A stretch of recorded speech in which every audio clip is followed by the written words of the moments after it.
Yeah, before asking a question, first of all, I congratulate you for the wonderful presentation and the comparison between Kerala Assembly and other assemblies made all of us proud as legislators of Kerala.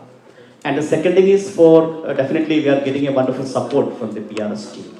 I have two suggestions or questions. One is about the absence of pre-legislative policy, even though we are very proud about the biggest democracy. Sometimes I feel that there is a significant absence of a pre-legislative policy because the will of the executive, they are directly presenting the bill or the legislative draft in front of the parliament or assembly.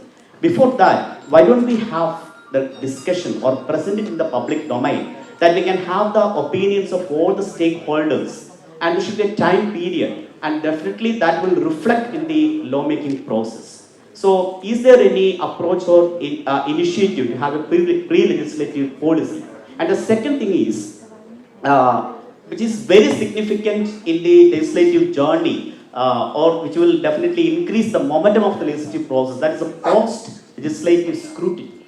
So, I don't think there isn't in any law, there is a provision for regular or periodical evaluation. So, what is the impact of that law? Where there is any gap of the framework, where there is any unintended gaps or challenges happening in the ground. So we don't have a mechanism. So you are coming. Sure, sir.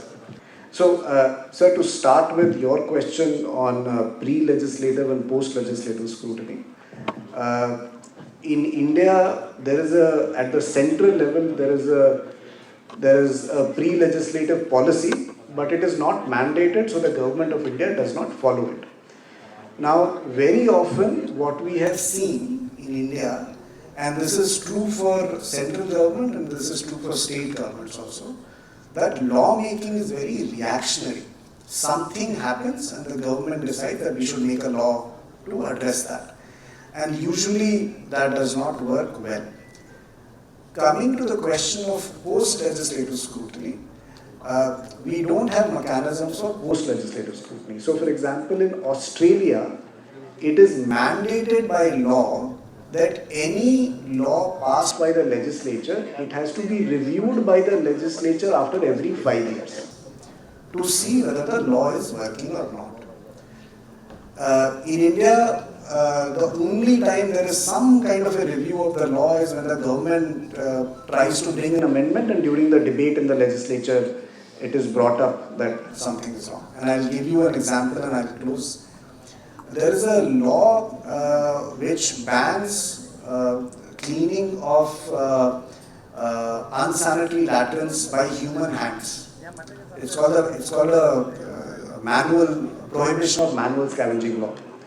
That law was made in 1993. In 2016, Parliament had to amend the law, and in the statement of objects and reasons, the Parliament admitted that the law that was made in the 90s was not very successful, so they had to change it. But there are still people dying by going to clean the manholes by hand. To your question, sir, as to whether we have information about Kerala legislators, we don't. I prefer to use work done rather than performance, because legislators have a role both inside the house and outside the house. So it is not fair to say as to whether how they are working inside the house and outside the house. Those are two different things. But that's what.